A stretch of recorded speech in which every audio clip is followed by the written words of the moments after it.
अब डिस्कस करेंगे chapter semiconductor devices. बहुत बेहतरीन चैप्टर सेमीकंडक्टर डिवाइसेस। देखिए जी, सेमीकंडक्टर, आप कहोगे बच्चों क्या है सेमीकंडक्टर? कंडक्टर तो आपने सुना है भाई। देखो, कंडक्टर वो होते हैं जो करंट कंडक्ट कर देते हैं। सेमीकंडक्टर वो मटेरियल्स होते हैं जो इनिशियली बिहेव करते हैं इंसुलेटर की तरह, लेकिन after getting sufficient high energy they behaves as conductor. तो जो शुरुआत में इंसुलेटर की तरह बिहेव करें और एनर्जी गेन करने के बाद कंडक्टर की तरह बिहेव करें, ऐसे एलिमेंट्स को कहते हैं जी सेमीकंडक्टर। तो सेमीकंडक्टर बच्चों दो टाइप के हैं। एक तो है प्योर, इनका साइंटिफिक नेम है इंट्रिंसिक सेमीकंडक्टर। और दूसरा है बच्चों इम्प्योर, इनका साइंटिफिक नेम है एक्सट्रिंसिक। तो pure semiconductor intrinsic, impure semiconductor extrinsic. तो बच्चों देखो, प्योर तो बेकार है, ये ज्यादा अच्छा करंट कैरी नहीं करता। वैसे भी आजकल कलयुग के जमाने में प्योर चीजें कहां होती हैं। तो pure carbon, silicon, germanium, arsenic, ये सब प्योर सेमीकंडक्टर है। इसमें डोपिंग की जाती है। डोपिंग मतलब डेलिब्रेट एडिशन, ध्यान देना, deliberate addition of impurity in pure semiconductor to make them impure semiconductor. या इंट्रिंसिक सेमीकंडक्टर को एक्सट्रिंसिक सेमीकंडक्टर बनाने के लिए डोपिंग की जाती है। तो डोपिंग के बाद एक्सट्रिंसिक सेमीकंडक्टर बन गया। The phenomenon of deliberate addition of impurity in intrinsic semiconductor to make them extrinsic is called doping. अब डोपिंग बच्चों दो टाइप की है, दो टाइप से कर सकते हैं डोपिंग। और इसके बाद जो बनते हैं वो एन टाइप और पी टाइप सेमीकंडक्टर बनते हैं। अब क्यों बने एन टाइप और पी टाइप, जरा समझना। एन टाइप मतलब करंट कैरियर्स फ्री इलेक्ट्रॉन्स होंगे, और पी टाइप मतलब करंट कैरियर्स फ्री होल्स होंगे। अब ये बने कैसे, जरा समझना। बने कैसे? ये एक सिलिकॉन एटम ले लो, और सिलिकॉन एटम से उसमें 4 वैकेंसीज हैं, 4th ग्रुप के है ना, जिसको 14th भी बोलते हो आप। तो सिलिकॉन, ये राजी सिलिकॉन एटम, इसमें 4 वैकेंसीज ले लो साहब। ये रहे जी 4 होल्स हैं खाली, 4 फ्री होल्स हैं इसमें। अब बच्चों इसमें डोपिंग करा दो आप, डोपिंग 15th ग्रुप की या 5th ग्रुप की, फास्फोरस फैमिली जो है। जब आप डोपिंग कराओगे फास्फोरस फैमिली की, तो उसमें कितने फ्री इलेक्ट्रॉन्स हैं? 5। उसमें 5 फ्री इलेक्ट्रॉन्स हैं। तो देखो जी, ये रहे 5 फ्री इलेक्ट्रॉन्स, ई ई ई ई ई, ये 5 फ्री इलेक्ट्रॉन्स हैं। तो डोपिंग हुई, डेलिब्रेट एडिशन ऑफ इम्प्योरिटी। तो देखो, ये वाला इलेक्ट्रॉन और ये वाला होल, ये दोनों मिल गए। दूसरा इलेक्ट्रॉन और दूसरा होल मिल गए। तीसरा इलेक्ट्रॉन, तीसरा होल मिल गए। चौथा इलेक्ट्रॉन, चौथा होल मिल गए। तो बच्चों फालतू बचा एक इलेक्ट्रॉन। ये इलेक्ट्रॉन फालतू बचा और ये फ्री है।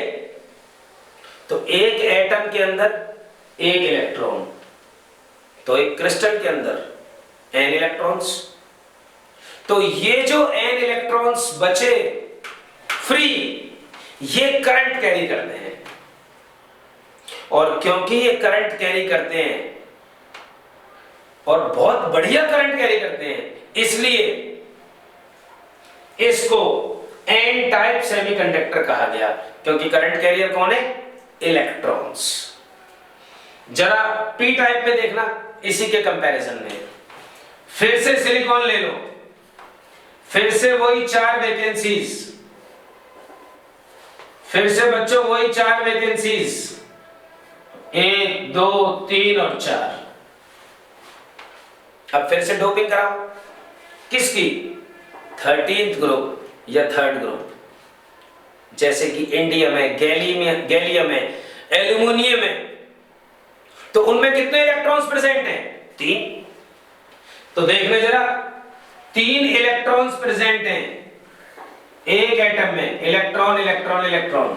एल्यूमिनियम के केस में कराओ जी डोपिंग। जब डोपिंग कराई आपने तो हुआ क्या? एक इलेक्ट्रॉन एक होल, ये कॉम्बिनेशन बन गई। दूसरा इलेक्ट्रॉन दूसरा होल, ये कॉम्बिनेशन बन गई।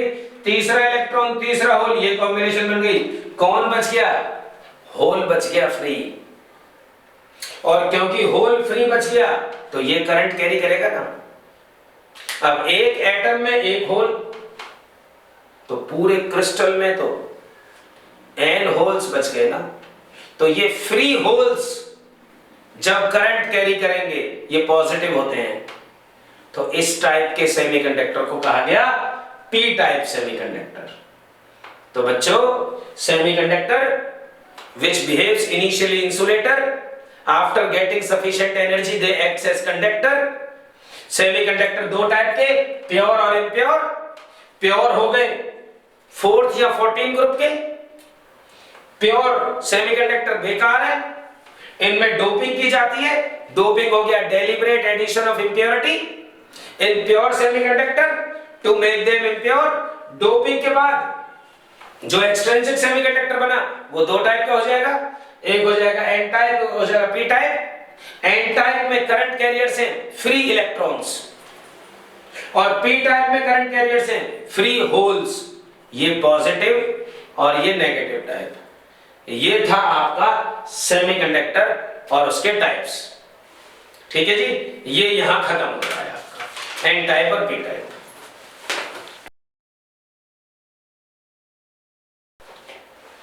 अब डिस्कस करते हैं पीएन जंक्शन डायोड।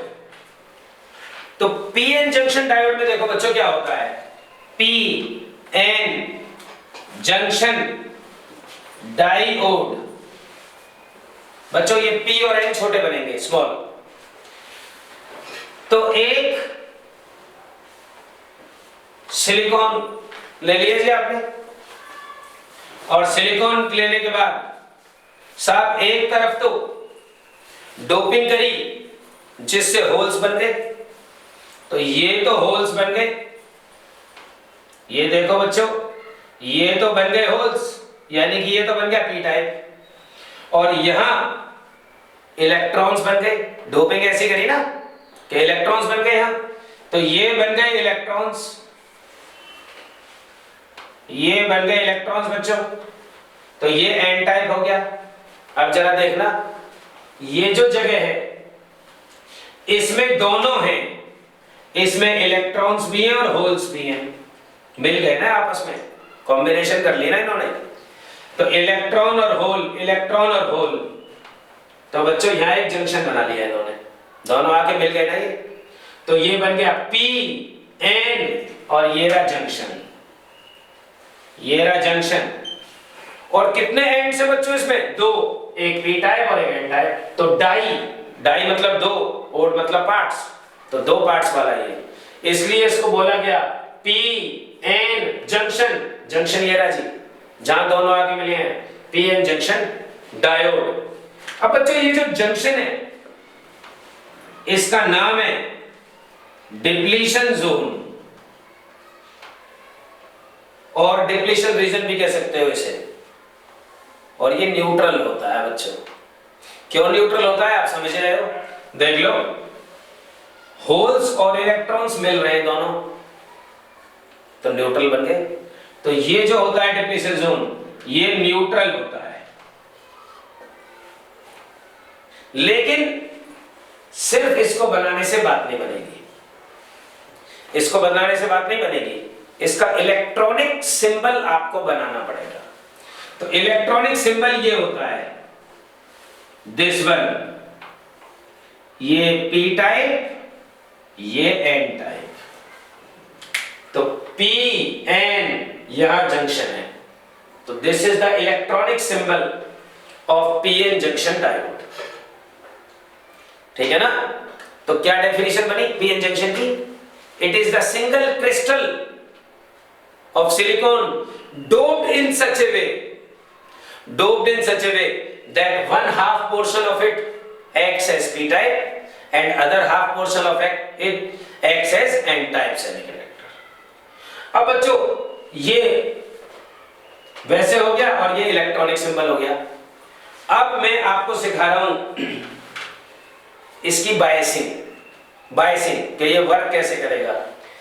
तो बच्चों जो इसकी बायसिंग है, काम करने का तरीका है पीएन जंक्शन का, जरा सुनना। तो बायसिंग ऑफ पीएन जंक्शन, तो बच्चों जो इसकी बायसिंग है वो दो टाइप की है। एक है फॉरवर्ड बायसिंग और दूसरी है reverse biasing. Forward biasing, reverse biasing, ये बच्चों तुम्हारे प्रैक्टिकल भी हैं, इसलिए इनको जरा ध्यान से समझ लेना। फॉरवर्ड बायसिंग में क्या होता है कि ये रहा एक पीएन जंक्शन,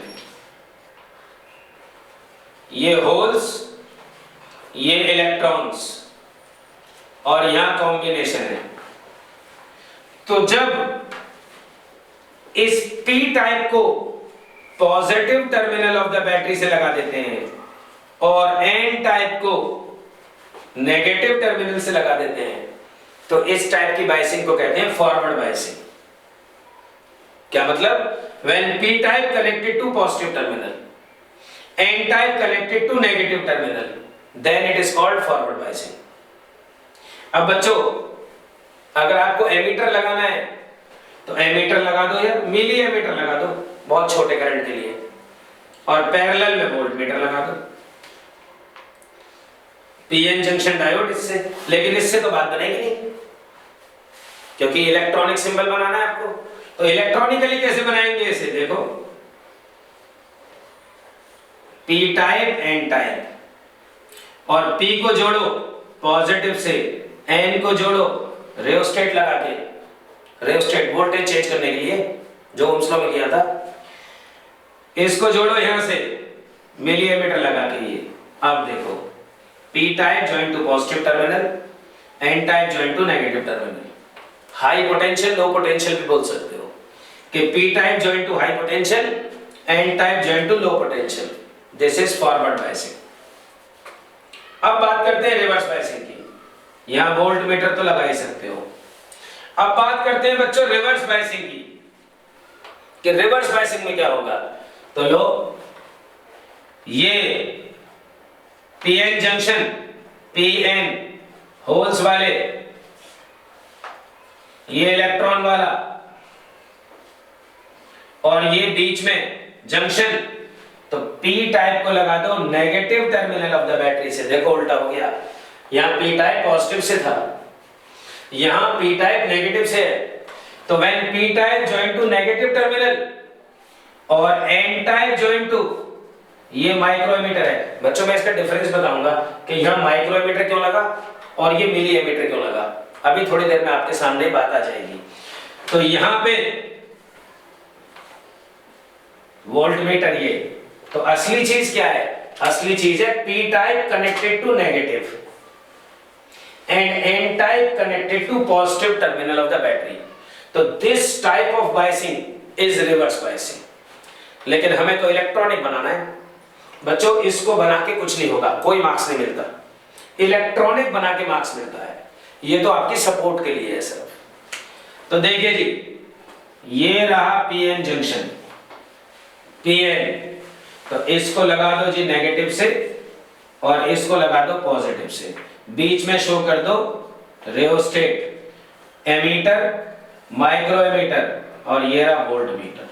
तो ये आपका रिवर्स बायसिंग हो गया, पी टाइप नेगेटिव से एन टाइप पॉजिटिव से। तो फॉरवर्ड बायस और रिवर्स बायस आप दोनों चीजें समझ के पीएन जंक्शन की। मान लो आपको ग्राफ बनाना है और आपको एक्सप्लेन, यही प्रैक्टिकल है आपका, आपको एक्सप्लेन करना है कि ये ओम्स लॉ को मानते ही नहीं है, electronic devices do not obey Ohm's law. तो आपको ये एक्सप्लेन करना है, तो देखिए मैं इसका ग्राफ से समझाता हूं, यही ग्राफ आपको बनाना है। देखना बच्चों इसका ग्राफ, तो जैसा आपको पहले से पता है कि ये फॉरवर्ड बायसिंग है, जरा ग्राफ देखना, वोल्टेज और करंट के बीच में ग्राफ, ये एक्सपेरिमेंट है। लो बच्चों, जैसे ही तुमने की लगा के इसकी वोल्टेज बढ़ाई, तो वोल्टेज बढ़ाने से क्या होगा कि ये पॉजिटिव इन होल्स को रिपेल करेगा और ये नेगेटिव इन इलेक्ट्रॉन्स को रिपेल करेगा। तो ये दोनों तरफ से रिपेल होंगे, रिपेल होंगे। तो बच्चों ये जो डिप्लीशन जोन है इसका साइज छोटा होगा। लो जी, ऐसे करके छोटा हो रहा है डिप्लीशन जोन का साइज, लेकिन करंट तो नहीं आएगा, क्योंकि जो वोल्टेज तुमने अप्लाई करी वो तो डिप्लीशन जोन को छोटा करने में लग गई ना। तो वोल्टेज ऐसे करके यूज होती चली गई, लेकिन कोई करंट नहीं मिला, कोई भी करंट नहीं मिला। तो डिप्लीशन जोन छोटी छोटी छोटी छोटी होती चली गई और एक स्टेज ऐसी आ गई कि डिप्लीशन जोन बचेगी नहीं, खत्म हो जाएगी, नेग्लिजिबल हो जाएगी। लेकिन उसके बाद एकदम शार्प करंट आएगा जी। तो ये जो पॉइंट है तुम्हारा, ये नी पॉइंट है, जिसके बाद एकदम से शार्प करंट आता है। बच्चों प्रैक्टिकल में यही होता है आपके। और क्योंकि ये स्ट्रेट लाइन नहीं आ रहा, क्योंकि ये स्ट्रेट लाइन नहीं आ रहा, इसलिए इसको फेलियर्स ऑफ ओम्स लॉ भी कह देते हैं।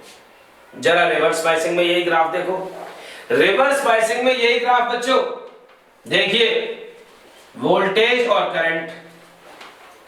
अब बच्चों ये पी टाइप लगा हुआ है नेगेटिव से और एन टाइप लगा हुआ है पॉजिटिव से, तो होल्स इधर भागेंगे, इलेक्ट्रॉन्स इधर भागेंगे। तो बीच में इलेक्ट्रॉन और होल की कॉम्बिनेशन हो गई थी, जब आप बैटरी की वैल्यू बढ़ाएंगे तो इसमें ये जो कॉम्बिनेशन हो गई है इसमें स्ट्रेस लगेगा, जिसकी वजह से इलेक्ट्रॉन भागेंगे इस तरफ, अट्रैक्ट होंगे इस तरफ, और होल्स अट्रैक्ट होंगे इस तरफ। तो ये डिप्लीशन जोन का साइज बड़ा बड़ा बड़ा बड़ा होता चला जाएगा। यानी कि डिप्लीशन जोन खींचेगा ऐसे ऐसे। ये रिवर्स वाइज पढ़ रहे हो आप, तो फॉरवर्ड वाइज का ग्राफ तो आपने पढ़ा फर्स्ट क्वाड्रेंट में, रिवर्स वाइज का ग्राफ इससे रिवर्स बना देना, यानी कि थर्ड क्वाड्रेंट में। तो क्या होगा साहब कि ये जो वोल्टेज आप अप्लाई कर रहे हो, ये तो डिप्लीशन जोन को बड़ा करने में यूज हो रही है। तो देखो इनिशियली तो कोई करंट नहीं मिल रहा, लेकिन एक पर्टिकुलर वोल्टेज के बाद डिप्लीशन जोन खिंचते ब्रेक हो जाती है, और ब्रेक हो जाती है तो उसके बाद करंट ही करंट मिलता है। तो this point is called break down voltage. इस पॉइंट पे ब्रेक हो रहा है जी डिप्लीशन जोन। तो ये तुम्हारी ब्रेक डाउन वोल्टेज हो गई जी। तो इस पॉइंट पे ब्रेक हो गया जी। तो डिप्लीशन जोन जरा समझना, फॉरवर्ड बायसिंग में क्या हो रहा है, डिक्रीज हो रही है। जब डिप्लीशन जोन डिक्रीज हो रही है तो लेंथ डिक्रीज हो रही है, तो रेजिस्टेंस डिक्रीज हो रहा है। तो जरा देखना, क्योंकि इसमें रेजिस्टेंस घट रहा है और इसमें रेजिस्टेंस बढ़ रहा है, तो रेजिस्टेंस बढ़ने में तो करंट कम होगा ना, इसके कंपैरेटिव। इसके कंपैरेटिव। तो करंट कम है इसलिए तो लगाया माइक्रो एमीटर, और इसमें लगाया मिली एमीटर। मिली एमीटर ज्यादा करंट नाप सकता है, ज्यादा क्यों? क्योंकि डिप्लीशन जोन घट गया, और डिप्लीशन जोन डिक्रीज तो रेजिस्टेंस डिक्रीज। इसमें डिप्लीशन जोन इंक्रीज तो रेजिस्टेंस इंक्रीज। तो इसमें करंट कम होगा इसलिए माइक्रो, इसमें करंट ज्यादा होगा इसलिए मिली। और इस तरीके से ये आपको पता लगा कि PN junction diode Ohm's law को मानता ही नहीं है, क्योंकि ग्राफ आपके वीआई ग्राफ स्ट्रेट लाइन नहीं है। और ये खत्म होता है ये टॉपिक। ठीक है जी, हो गया।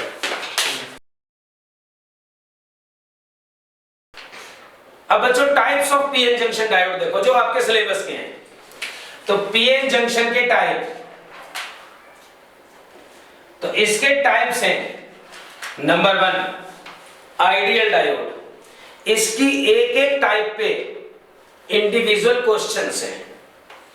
तो पहला है आइडियल पीएन जंक्शन।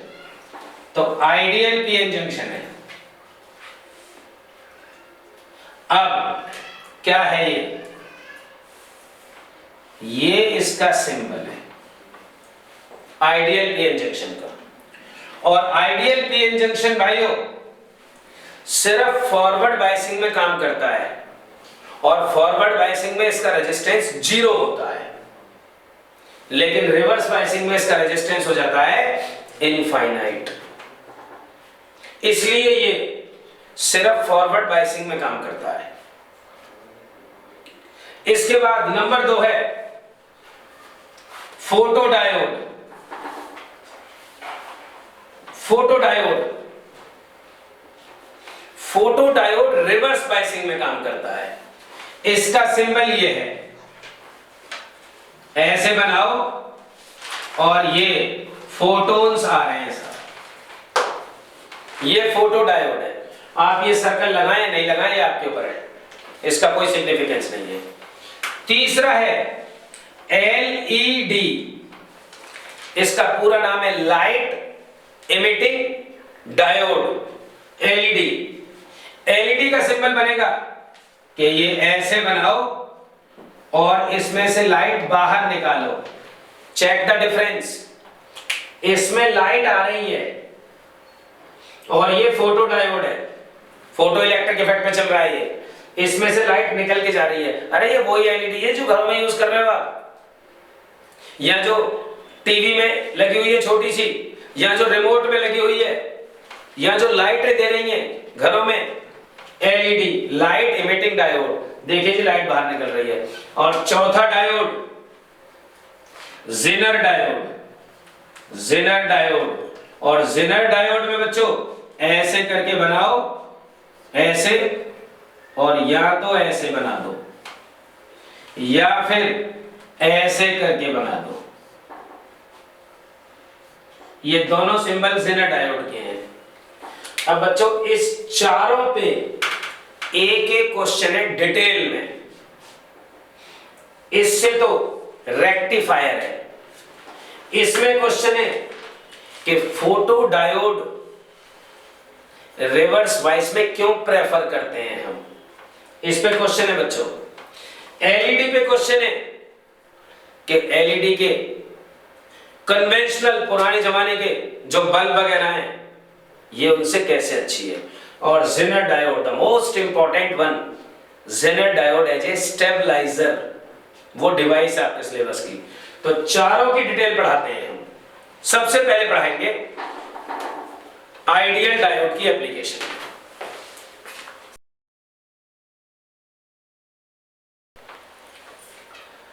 अब हम पढ़ेंगे आइडियल पीएन जंक्शन डायोड की एप्लीकेशन, और वो है रेक्टिफिकेशन। तो क्या होता है बच्चों रेक्टिफिकेशन?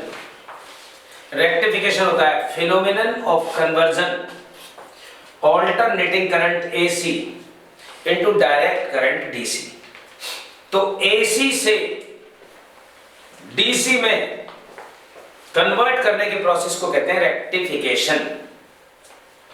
और जो डिवाइस यूज होती है इस पर्पस के लिए, उसको कहते हैं रेक्टिफायर। तो रेक्टिफायर क्या करता है? एसी को डीसी में कन्वर्ट करता है। जैसे कि आपका मोबाइल चार्जर, जैसे कि आपका बैटरी एलिमिनेटर। अब रेक्टिफायर आपके सिलेबस में दो हैं, एक है हाफ वेव रेक्टिफायर और दूसरा है फुल वेव रेक्टिफायर। दोनों को एक साथ समझना बच्चों, वो भी कंपैरेटिव स्टडी। ये डिवाइस में काउंट होती है आपके सिलेबस में। तो जरा देखना, रेक्टिफायर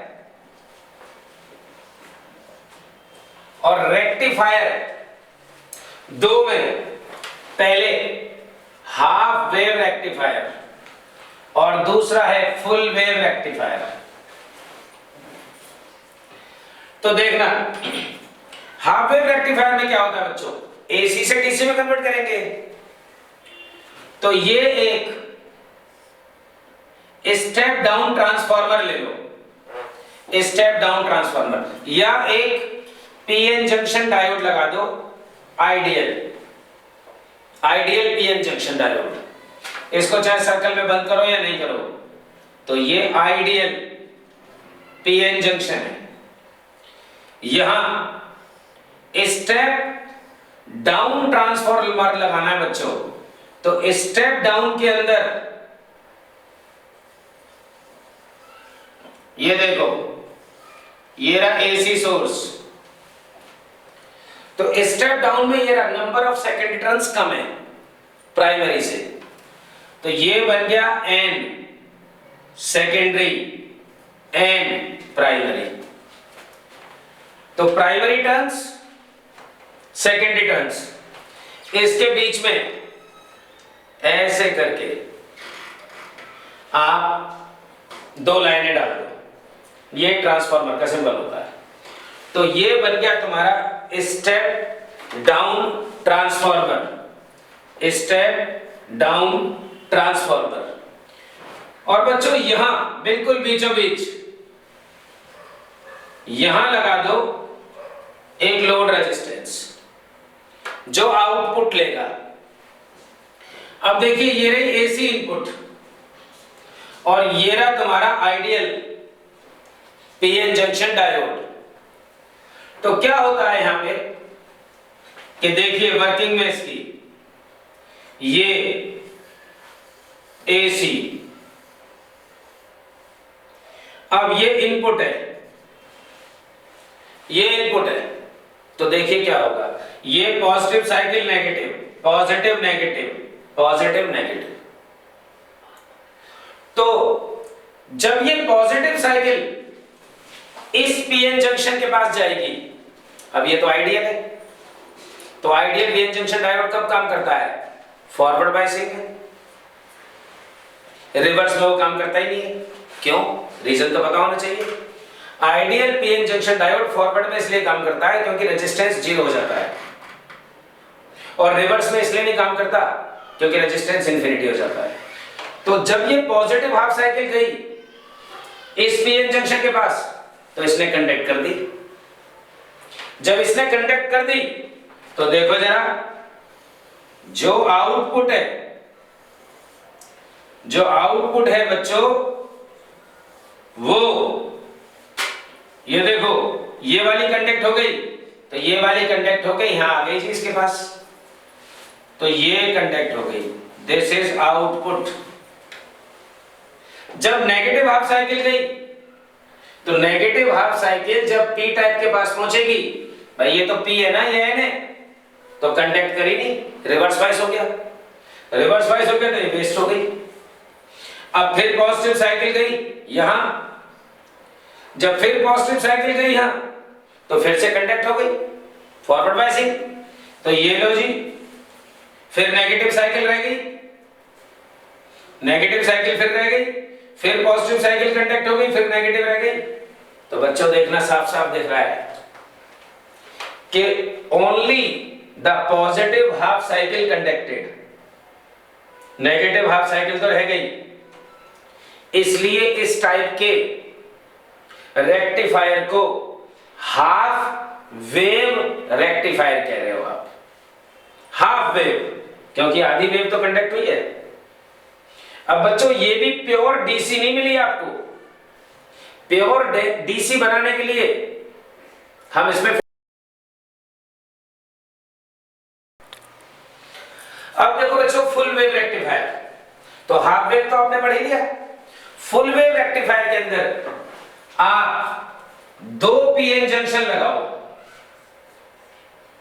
एक पीएन जंक्शन ये रहा आइडियल, और दूसरा पीएन जंक्शन ये रहा आइडियल। तो 2 पीएन जंक्शन डायोड है। यहां पे स्टेप डाउन ट्रांसफॉर्मर लगाओ। तो स्टेप डाउन ट्रांसफॉर्मर ये रहा जी, ये एसी इनपुट, एसी इनपुट यही बहुत इंपॉर्टेंट है। हाफ वेव कम इंपॉर्टेंट है, फुल वेव बहुत ज्यादा इंपॉर्टेंट है। ये देखिए जी, अब ये प्राइमरी कॉइल, ये सेकेंडरी कॉइल, ये नंबर ऑफ टर्न्स प्राइमरी, ये number of turns secondary. Step down क्यों हो गया ये? क्योंकि सेकेंडरी कॉइल्स कम है, प्राइमरी ज्यादा है, इसलिए स्टेप डाउन हो गया। तो ये आइडियल पीएन जंक्शन, ये आइडियल पीएन जंक्शन। बच्चों इसमें जो आप आउटपुट लोगे वो ऐसे करके बीच में लोगे। ये रहा लोड रेजिस्टेंस और इसका नाम है सेंट्रल टैप। तो देखिए ये कैसे काम करेगा। ये तो बन गया पीएन जंक्शन, डिटेल आपके नोट्स में है ही, सिर्फ समझो, यहां पे आपको सिर्फ समझना है। तो कैसे वर्किंग करेगा इसकी, कि जब पॉजिटिव हाफ साइकिल जाएगी, ये रहा input, input positive negative, positive negative, positive negative. क्यों कह रहे हैं बच्चों इसको नेगेटिव क्यों कह रहे हैं? क्या नेगेटिव होती है वोल्टेज? नहीं, इनमें से कोई साइकिल पॉजिटिव नेगेटिव एक्चुअल में नहीं होती है, क्योंकि इस बेस लाइन के ये ऊपर है, तो ऊपर वाले को आपने पॉजिटिव ले लिया, इसलिए नीचे वाले को आपको नेगेटिव लेना पड़ा। तो ये रही पॉजिटिव हाफ साइकिल और ये रही नेगेटिव हाफ साइकिल। ऐसे ही ये रही बेस लाइन, सेंट्रल टैप, इसके ऊपर एक डायोड है, इसके नीचे एक डायोड है। तो क्या होगा बच्चा जरा देखना, कि जब पॉजिटिव हाफ साइकिल गई तो positive half cycle diode D1 ने कंडक्ट कर दी और D2 ने नहीं करी। क्यों? फेस के ऊपर है नहीं, इसके ऊपर है। तो positive half cycle conducted bye diode D1, D2 ने कुछ नहीं किया, तो इस रेजिस्टेंस को तो आउटपुट ऐसे करके मिल गया ना, ये देखो ना, ऐसे ऐसे और ऐसे, इसको आउटपुट मिल गया। तो ये आउटपुट शो कर दो, ये रहा आउटपुट, इसको आउटपुट मिल गया क्योंकि इसने कंडक्ट कर दिया। अब ड्यूरिंग नेगेटिव हाफ साइकिल, तो नेगेटिव वैसे थोड़ा ना कुछ है भाई, लोअर फेज में और लोअर फेज में ये वाला डायोड आ गया, तो negative half cycle conducted bye diode D2, क्योंकि इस बार ये फॉरवर्ड बायसिंग में है। ध्यान दो, पॉजिटिव हाफ साइकिल में ये फॉरवर्ड बायसिंग में था, ये रिवर्स में था। जब नेगेटिव हाफ साइकिल गई तो ये वाला फॉरवर्ड बायसिंग में आ गया, ये रिवर्स में आ गया। तो साहब इसने कंडक्ट कर दिया, तो कंडक्ट कर दिया तो ऐसे गई ना ये देखो। तो क्योंकि दोनों साइकिल कंडक्ट हो गई दोनों डायोड से, इसमें ये आ गई जी आउटपुट। फिर पॉजिटिव साइकिल गई, कंडक्ट हो गई डायोड D1 से, फिर नेगेटिव साइकिल आई, डायोड D2 से कंडक्ट हो गई। ये लो जी, लेकिन रास्ता एक ही है, ये देख लो, ऐसे और ऐसे, क्योंकि रास्ता सेम है इसलिए ऊपर ऊपर आइए सिर्फ। तो देखना, क्योंकि पॉजिटिव हाफ साइकिल और नेगेटिव हाफ साइकिल पूरी वेव कंडक्ट हो रही है, इसलिए इस टाइप के रेक्टिफायर को कहते हैं फुल वेव रेक्टिफायर। देखो पूरी वेव कंडक्ट हो रही है, और बैटरी एलिमिनेटर और मोबाइल चार्जर में यही होता है, बस उसके अंदर एक फिल्टर सर्किट और लगा देते हैं। क्यों लगाते हैं? देखो ये प्योर डीसी नहीं है आपकी, ये जो आउटपुट है ये प्योर डीसी नहीं है, इसको कहते हैं पल्सेटिंग डीसी, पल्स की फॉर्म में डीसी आ रही है। तो इसको प्योर डीसी बनाने के लिए हम फिल्टर सर्किट लगा देते हैं। आपको तो पता ही है, कैपेसिटर अगर तुम लगाओगे तो capacitor blocks DC, capacitor DC को ब्लॉक कर देगा तो डीसी अलग हो जाएगी, एसी अलग हो जाएगी, आपको प्योर डीसी मिल जाएगी। तो ये थी इसकी वर्किंग फुल वेव रेक्टिफायर की। मैं एक बार फिर इसको बता दूं क्योंकि ये बहुत इंपॉर्टेंट है, डिवाइस है। ये तो इसकी कंस्ट्रक्शन हो गई कि दो पीएन जंक्शन लग गए, स्टेप डाउन ट्रांसफार्मर लग गया, इनपुट एसी हो गई, और ये बीच में सेंट्रल ट्रैप लोड रेजिस्टेंस के लिए। ये रहा इनपुट एसी। जब पॉजिटिव साइकिल गई तो डायोड D1 ने कंडक्ट करी क्योंकि फॉरवर्ड बायसिंग है, D2 ने नहीं करी, रिवर्स बायसिंग। तो D1 ने कंडक्ट कर दी तो ये आ गई। जब नेगेटिव हाफ साइकिल गई तो इसने कंडक्ट कर दी, ये फॉरवर्ड बायसिंग आ गया, ये रिवर्स में आ गया। तो डायोड D2 ने कंडक्ट कर दी रिवर्स ये साइकिल। ऐसे ही positive cycles conducted by D1, negative cycle conducted by D2 ने, तो पूरी की पूरी वेव ऑब्टेन हो गई। इसलिए इसको कहा जाता है फुल वेव रेक्टिफायर। तो ये था आपका दोनों टाइप के रेक्टिफायर्स।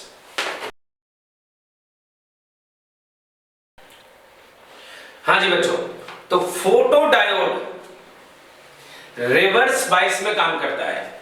ये बड़ा इंपॉर्टेंट टॉपिक है, क्वेश्चन भी है आपका। तो फोटो डायोड रिवर्स बायसिंग में हम क्यों प्रेफर करते हैं? देखिए, ऐसे मान लो आप कि एन टाइप सेमीकंडक्टर ले लो। अब एन टाइप सेमीकंडक्टर मैं आपको बताना चाह रहा हूं फोटो डायोड को क्यों प्रेफर कर रहे हैं हम रिवर्स बायसिंग में। तो एक एन टाइप सेमीकंडक्टर ले लो आप। तो एन टाइप सेमीकंडक्टर में क्या है? एन पी से बहुत बड़े, मतलब नंबर ऑफ फ्री इलेक्ट्रॉन्स बहुत ज्यादा है होल से, ठीक है जी।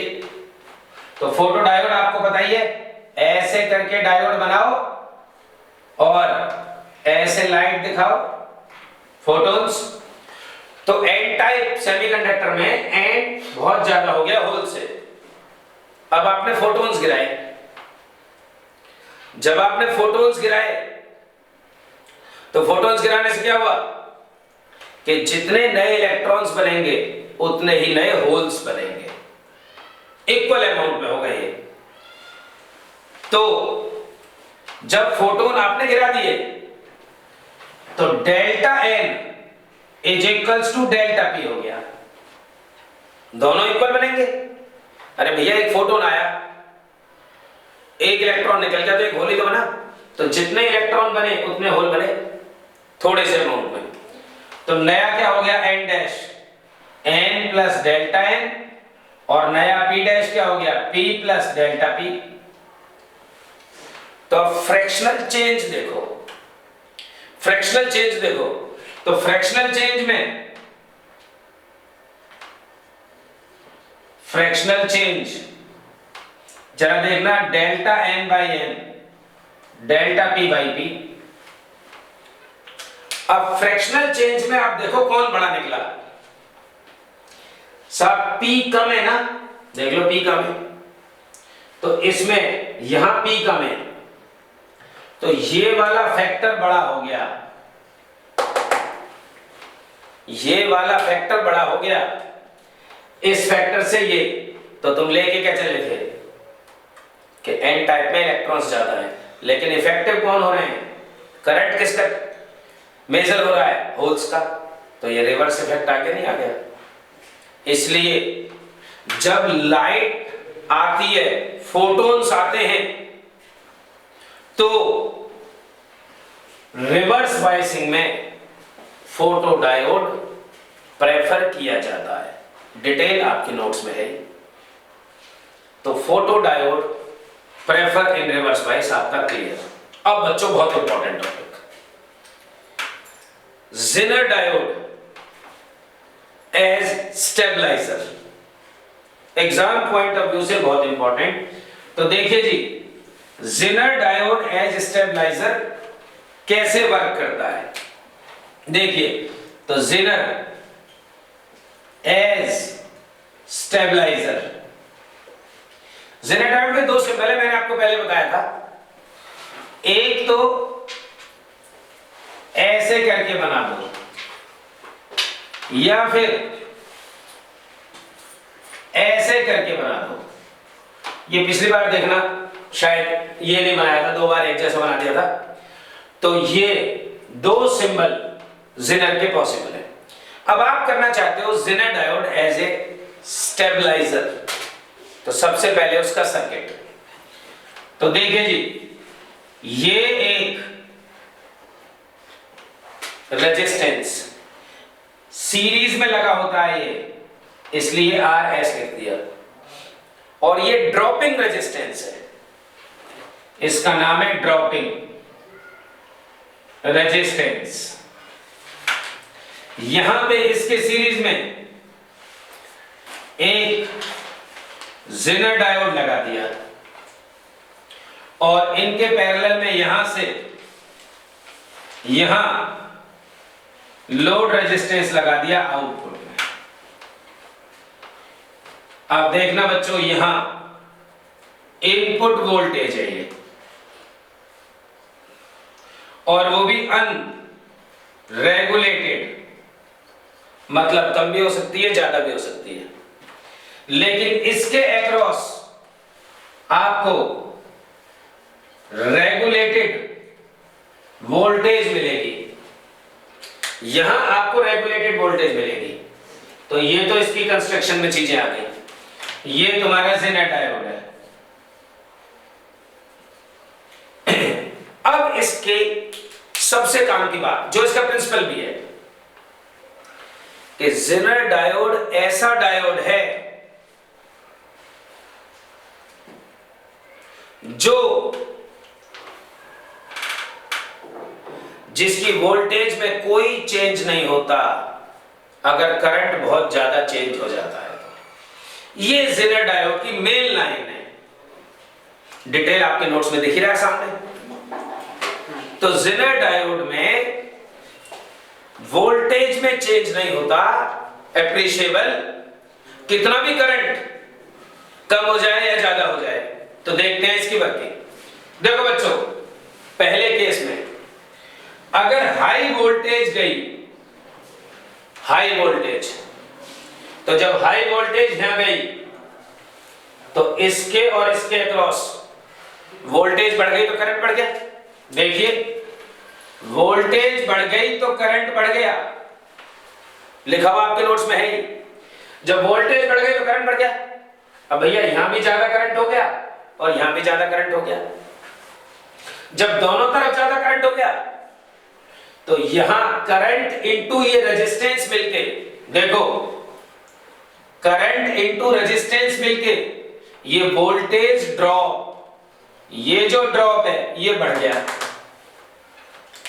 तो इसके अक्रॉस वोल्टेज ड्रॉप बढ़ गया।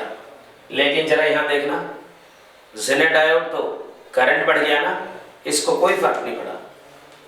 इसके लिए वोल्टेज तो सेम रही, फिक्स रही, और इसके पैरेलल में लगा हुआ है लोड रेजिस्टेंस। तो जो वोल्टेज इसके पास है वही तो इसके पास है। इसका मतलब जो वोल्टेज यहां से बढ़ गई उसका कोई भी फर्क नहीं पड़ा इस लोड रेजिस्टेंस को, यहां फिक्स वोल्टेज पहुंची। पहली बात।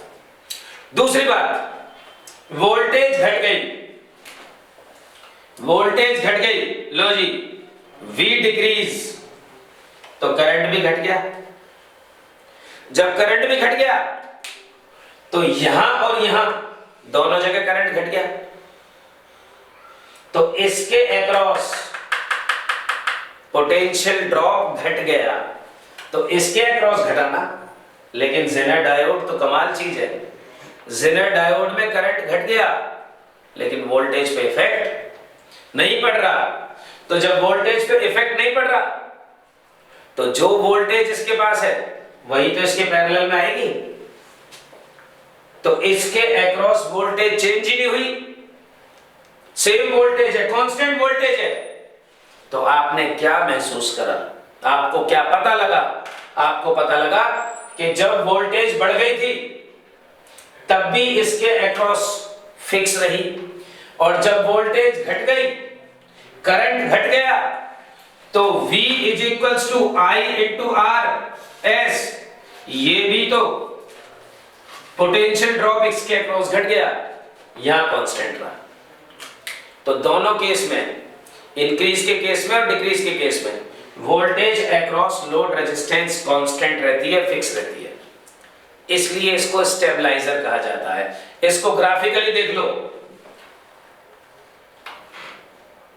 पहले इंक्रीज हो रही है एक पर्टिकुलर वैल्यू के बाद, ये इनपुट वोल्टेज है, ये आउटपुट है, तो बढ़ती जा रही है वोल्टेज, तो आउटपुट भी बढ़ रही है, लेकिन एक फिक्स वैल्यू के बाद।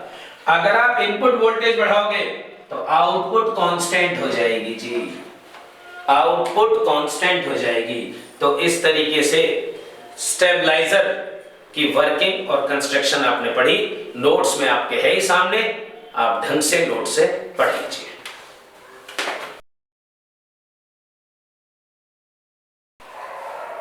अब पढ़ेंगे ट्रांजिस्टर। तो ट्रांजिस्टर जो है बच्चों टॉपिक, ट्रांजिस्टर में बच्चों 3 टर्मिनल होते हैं और 2 जंक्शन होते हैं। तो ये रहे 3 टर्मिनल, ये देखिए P N P, मतलब P type semiconductor, N type semiconductor और P टाइप। तो transistor is a 3 terminal 2 junction device. अब कहोगे जंक्शन कहां है? यहां बनेंगे ना P और N, ये देखो ये बनेगा ना न्यूट्रल रीजन यहां, और यहां पे भी तो बनेगा ये, तो ये बन गया PNP ट्रांजिस्टर, 1 2 3 टर्मिनल और 2 जंक्शन। फिर ये ट्रांजिस्टर ऐसा भी हो सकता है NPN ट्रांजिस्टर। तो जंक्शन तो यहां भी बन गए, ये रहे जी जंक्शन। अब एक दिमाग में क्वेश्चन आ रहा होगा तुम्हारे कि ये भी P, ये भी P, और ये तो बड़े हैं, ये छोटा क्यों? तो इन सब के डिटेल सुनो। इसका नाम है बच्चों इमीटर, और इसका नाम है कलेक्टर। देखो फर्क आ गया, और ये बीच वाला है बेस। तो तुम कहोगे ये इमीटर और कलेक्टर है तो दोनों P टाइप के, तो फर्क क्या है भैया? इमीटर में डोपिंग हाईएस्ट होती है, बहुत बहुत ज्यादा डोपिंग होती है, तो ये तो हाईली डोप्ड है, हाईली डोप्ड, और ये लाइटली डोप्ड है, इसमें डोपिंग कम है। तो डोपिंग का डिफरेंस आ गया, डोपिंग का डिफरेंस आ गया। ये लाइटली डोप्ड है,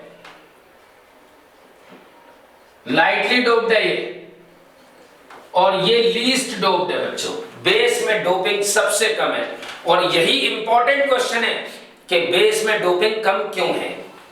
तो ये लीस्ट डोप्ड है, लीस्ट डोप्ड। अब रीजन सुनिए। तो पीएनपी ट्रांजिस्टर, ये रहा एनपीएन, सुन लो अभी बताते हैं रीजन। एनपीएन में ये रहा इमीटर, ये रहा कलेक्टर, और ये रहा बेस। तो इमीटर, बेस, कलेक्टर। तुम कहोगे फर्क क्या है जी दोनों में, एनपीएन और पीएनपी में? तो सुनो, यहां करंट कैरियर्स होल्स हैं, यहां करंट कैरियर्स हैं होल्स, और यहां करंट कैरियर्स हैं इलेक्ट्रॉन्स। तो करंट कैरियर्स डिफरेंट हैं, इसमें होल्स हैं और इसमें इलेक्ट्रॉन्स हैं। और मैं आपको एक बात बता दूं कि ये वाला ट्रांजिस्टर ज्यादा अच्छा होता है, क्योंकि इलेक्ट्रॉन्स बेटर करंट कैरियर होते हैं, इसलिए एनपीएन ट्रांजिस्टर बेटर होता है पीएनपी के कंपैरिजन में। अब एक क्वेश्चन था कि बेस की डोपिंग कम क्यों? बेस की डोपिंग कम इसलिए है क्योंकि यहां से होल्स करंट लेके यहां जा रहे हैं। अब जितने ज्यादा इलेक्ट्रॉन्स उनको बीच में मिल जाएंगे रास्ते में, तो उनकी तो बॉन्डिंग हो जाएगी। भाई मान लो फॉर एग्जांपल यहां 100 है, यहां 20 है, तो यहां 5 है, तो 100 में से अगर 100 भी जाते हैं तो 5 रुक गए ना, तो 95 ही तो आगे चलेंगे। अब मान लो इसकी डोपिंग में बढ़ा दूं, 50 कर दूं, तो 100 में से 50 तो यहीं पे रुक गए, तो करंट कैरियर्स घट गए ना। इसलिए बेस की डोपिंग जितनी कम हो सके उतनी कम रखते हैं। आप कहोगे फिर करो ही मत, करें कैसे? नहीं, एन टाइप और पी टाइप कैसे बनाओगे? फिर डोपिंग है तो मैंडेटरी, लेकिन जितनी कम हो सके उतना अच्छा है ट्रांजिस्टर। तो ये आपको पता लगा कि PNP type transistor, NPN type transistor, emitter base collector. लेकिन इसको बना के कुछ नहीं होने का, असली चीज है इनके इलेक्ट्रॉनिक सिंबल। तो जरा समझेंगे इलेक्ट्रॉनिक सिंबल्स को। इलेक्ट्रॉनिक सिंबल में बच्चों ये रहा जी पीएनपी, ऐसे करके this one, this one, this one, इसको सर्कल करो या नहीं करो उससे कोई फर्क नहीं पड़ रहा। तो देखिए बच्चों, जिस पे एरो लग गया,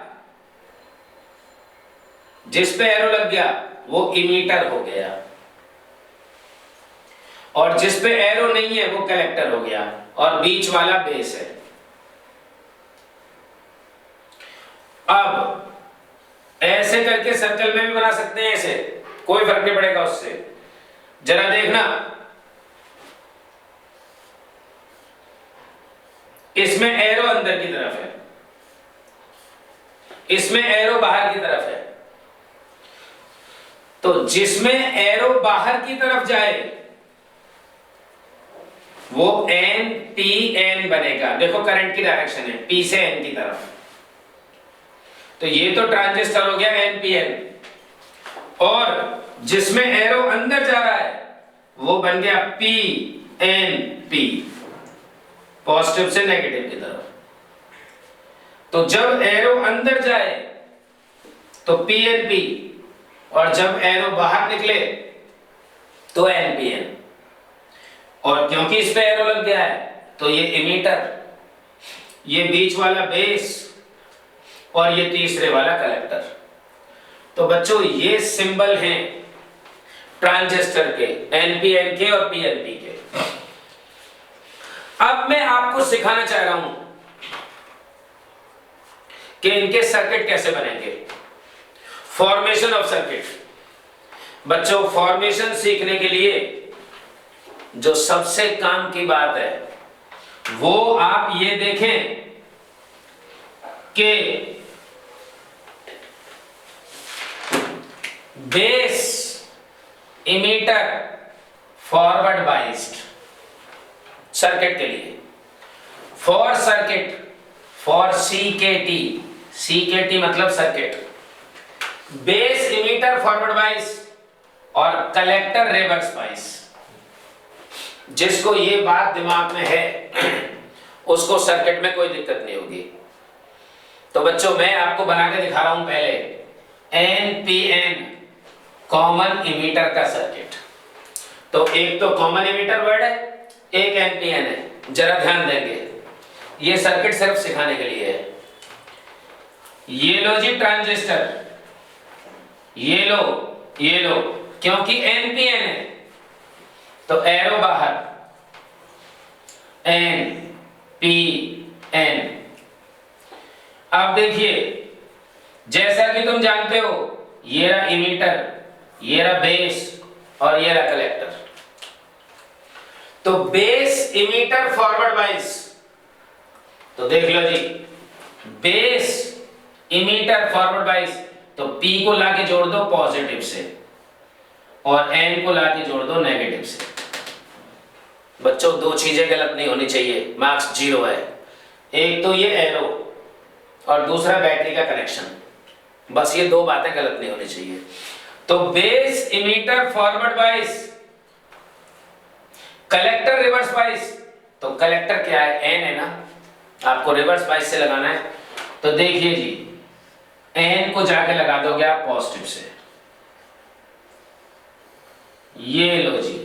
तो base emitter forward bias, collector reverse बाइस, इस बैटरी से यहां रिवर्स बाइस हो गया, ये बन गया बच्चों कॉमन इमीटर। अब तुम कहोगे कैसे पता लग रहा है जी कॉमन इमीटर? तो कॉमन इमीटर का पता लगाने का तरीका है, देखो कैसे, कि ये रहा इमीटर, इमीटर दोनों बैटरी से कनेक्ट है, इससे भी कनेक्ट है और ये इमीटर इससे भी कनेक्ट है, इसलिए इसको बोला गया कॉमन इमीटर, क्योंकि इमीटर कॉमन है इसमें। और इसको आप ग्राउंडेड कर दो, तो ये सर्किट हो गया आपका एमपीएन कॉमन इमीटर का। अब बच्चों अगर आपको पीएनपी बनाना है तो देखिए जी, कोई तकलीफ नहीं, पीएनपी बना देंगे, बस इसी बात का ध्यान रखना है। लो पीएनपी देखना, ये ट्रांजिस्टर एरो अंदर की तरफ, तो पीएनपी आप बनाने जा रहे हैं, पीएनपी कॉमन इमीटर। तो ये लीजिए साहब, पीएनपी, ये जिस पे एरो लग गया इमीटर बेस कलेक्टर, बात वही बेस इमीटर फॉरवर्ड बाइस। तो देखिए जी, बेस इमीटर फॉरवर्ड बाइस, तो ये एन टाइप नेगेटिव से और पी टाइप पॉजिटिव से, ये लो जी forward bias. Collector reverse bias, तो ये कलेक्टर कौन है, पी टाइप है भाइयों, पी टाइप है, तो इस पी टाइप को रिवर्स बाइसिंग में लाना है इधर, तो पी टाइप जोड़ दोगे नेगेटिव से, ये लो जी। तो ये तुम्हारा base emitter forward bias, collector reverse बाइस, और ये ग्राउंडेड कर दो। तो ये थी बच्चों सर्किट फॉर्मेशन। अगर तुम्हें करंट की डायरेक्शन दिखानी है तो करंट की डायरेक्शन दिखाने में कोई तकलीफ नहीं। देखो इसमें करंट की डायरेक्शन पॉजिटिव से करंट जा रहा है ऐसे, बेस में जा रहा है तो आई बी, इमीटर से बाहर निकल रहा है, देख लो ना ये, तो ये आई ई, और यहां से देख लो ये, तो ये आई सी। कलेक्टर, कलेक्टर का करंट, इमीटर का करंट, बेस का करंट। और जरा यहां देखना, ये रहा पॉजिटिव टर्मिनल बैटरी का, पॉजिटिव, तो ये रहा तुम्हारा आई ई, यहां से आई बी, और जरा यहां से देखें ऐसे करके, ये यहां से निकलेगा तो ये आई सी हो गया, ऐसे करके आई सी। तो इस तरीके से ये मैंने आपको सर्किट बनाने सिखाए एम ट्रांजिस्टर के। और अब मैं आपको पढ़ाऊंगा सबसे ज्यादा इंपॉर्टेंट टॉपिक, 5 मार्क्स में आएगा, एम्पलीफायर।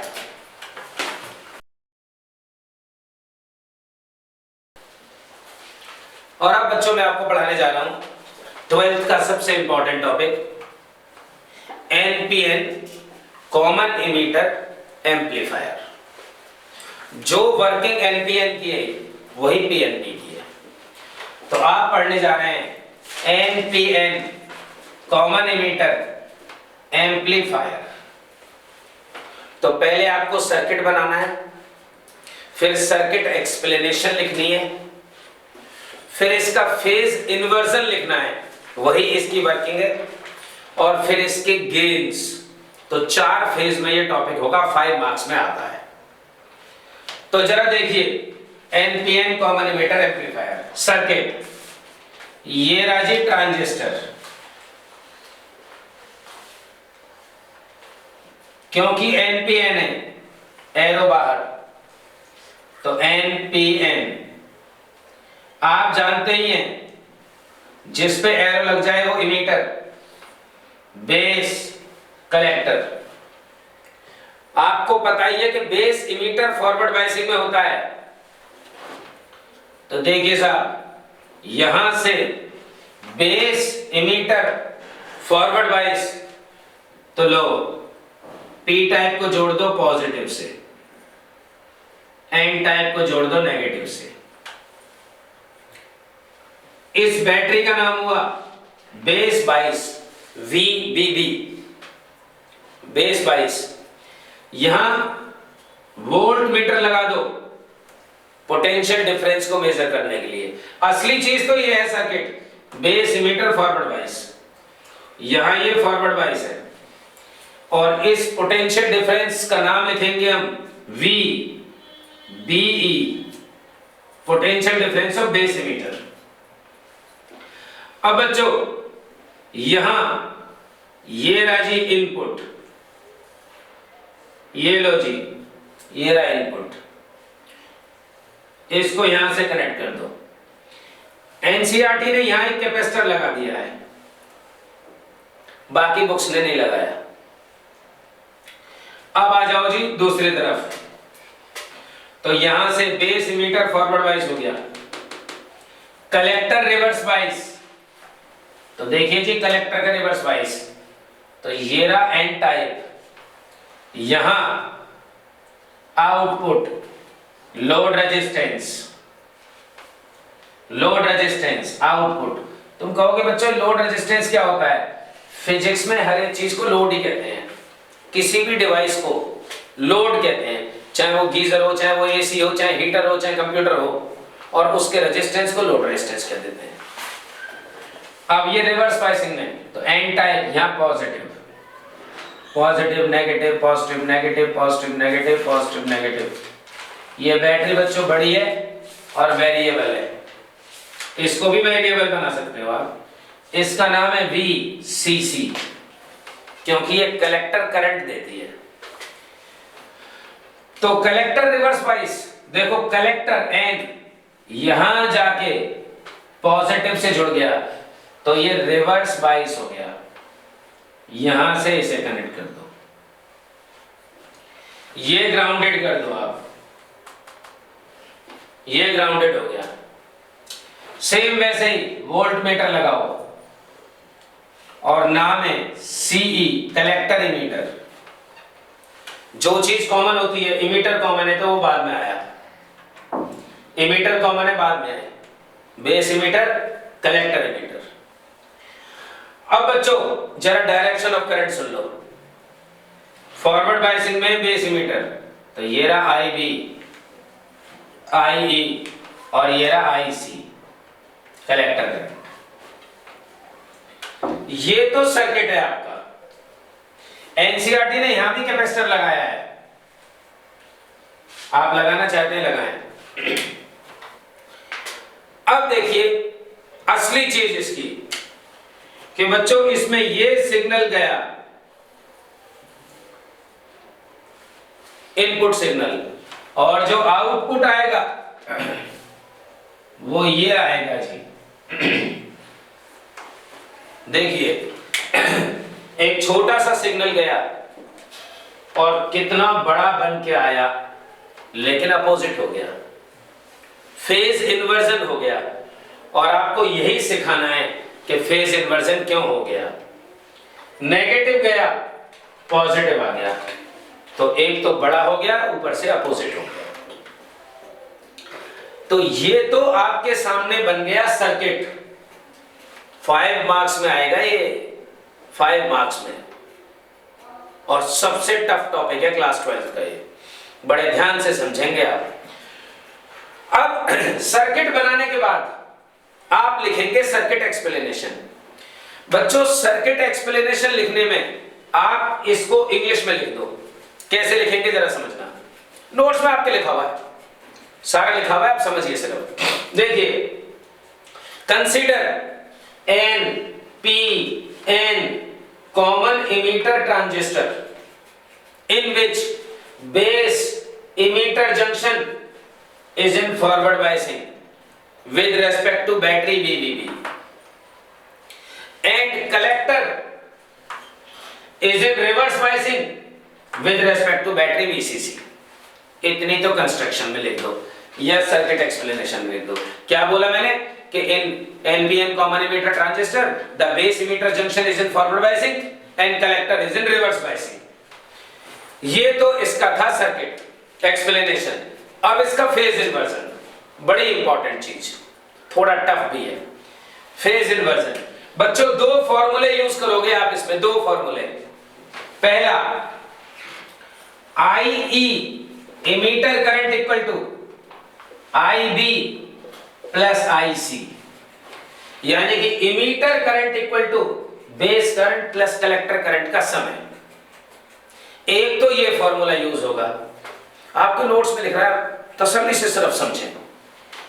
तो ये, और दूसरा फॉर्मूला V आउटपुट, जब आउटपुट आप वोल्टेज लेते हैं तो ये रहा VCC माइनस ICRL। अब देखो बच्चों, ये भी वोल्टेज, ये भी वोल्टेज, और करंट इनटू रेजिस्टेंस, ये भी वोल्टेज। तुम कहोगे माइनस क्यों लगाया, जरा जस्टिफाई कर दो। वैसे जरूरत तो नहीं है, लेकिन सुन लो। देखो, तुम जा रहे हो ऐसे और करंट आ रहा है अपोजिट तुमसे, तो किरचॉफ लॉ के अकॉर्डिंग, किरचॉफ लॉ के अकॉर्डिंग यहां माइनस आ गया।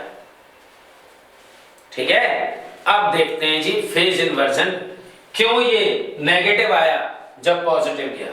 यस लिसन, जब बच्चों ये पॉजिटिव साइकिल यहां पहुंची,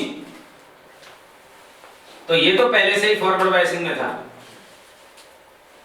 जब ये पहले से फॉरवर्ड बायसिंग में था तो ये अपना काम कर रहा था, सर्किट ओपन था, वर्किंग प्रॉपर थी इसकी, क्योंकि फॉरवर्ड बायसिंग है।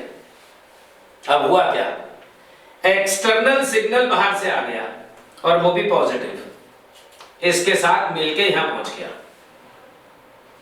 जब एक्सटर्नल सिग्नल यहां पहुंच गया पॉजिटिव, तो इमीटर का करंट बढ़ गया, एक्सेप्ट हो गया ना, पॉजिटिव है ना, ये पी टाइप है ना, फॉरवर्ड बायसिंग होगी। जब फॉरवर्ड बायसिंग हो गई, देखो ना, पॉजिटिव था, फॉरवर्ड बायसिंग था, पॉजिटिव ही आ गया,